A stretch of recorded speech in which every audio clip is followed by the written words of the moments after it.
જય શ્રી કૃષ્ણ, જય શ્રી રામ ફ્રેન્ડ્સ, મારી ચેનલમાં તમારું સ્વાગત છે। આજે આપણે બનાવીશું રામનવમી સ્પેશિયલ શ્રી રામ ભગવાનનું ફેવરિટ જ્યુસ પાનકમ। આ રામનવમીમાં ઘણા મંદિરોમાં પ્રસાદ તરીકે પણ બનતું હોય છે। આ એકદમ રિફ્રેશિંગ અને ટેસ્ટી હોય છે। તો ચાલુ કરીએ આજનો વિડીયો। મારી ચેનલને હજી સુધી સબસ્ક્રાઈબ ના કરી હોય તો જરૂરથી કરી દેજો।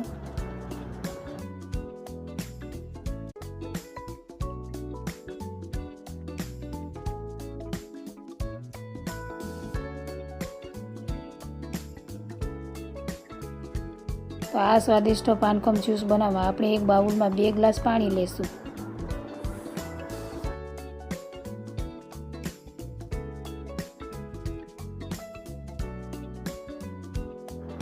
હવે આ પાણીમાં આપણે ઉમેરી દઈશું 3 થી 4 મોટી ચમચી દેશી ગોળ। ગોળ આ જ્યુસનો મુખ્ય સ્વાદ છે, જે એકદમ કુદરતી મીઠાશ આપશે। ગોળને પાણીમાં બરાબર મિક્સ કરી લો। હવે તેને 5 મિનિટ માટે સાઈડમાં રાખી દઈશું, જેથી ગોળ પાણીમાં સરસ રીતે ઓગળી જાય અને તેનો અસલી સ્વાદ બેસી જાય। હવે પાનકમને એકદમ તાજગીભર્યો સ્વાદ આપવા માટે આપણે એક ખાંડણી લઈશું। તેમાં મેં 4 થી 5 આખા કાળા મરી અને 2 થી 3 એલચી નાખેલી છે।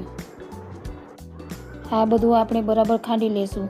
તાજા ખાંડેલા મરી અને એલચીની સુગંધ આ જ્યુસમાં સ્વાદને બમણી કરી દેશે। યાદ રાખજો ફ્રેન્ડ્સ, તમે ગોળનું પ્રમાણ એટલે કે મીઠાશ તમારા સ્વાદ અનુસાર વધઘટ કરી શકો છો। હવે આપણો ગોળ પાણીમાં સરસ ઓગળી ગયો છે। તેમાં આપણે તૈયાર કરેલી 1 ચમચી મરી એલચીનો પાવડર અને 1 ચમચી સૂંઠ પાવડર ઉમેરી દઈશું। સૂંઠ આ જ્યુસને ખૂબ જ ગુણકારી બનાવશે। સ્વાદમાં થોડી ખટાશ લાવવા માટે આપણે 2 ચમચી લીંબુનો રસ અને આયુર્વેદિક સુગંધ માટે થોડાક તુલસીના પાન નાખીશું। બસ હવે આ બધું બરાબર મિક્સ કરી લો। તૈયાર છે આપણું ઠંડક આપતું પાનકમ જ્યુસ। તમે આ પણ રેસીપી ઘરે જરૂરથી ટ્રાય કરજો। આ રેસીપી બધા શ્રી રામનવમીમાં તો બનાવતા જ હોય છે, પણ તમે આ રેસીપી ઉનાળામાં ગમે ત્યારે બનાવીને પીશો ને તો તમને શરીરમાં ઠંડક આપશે।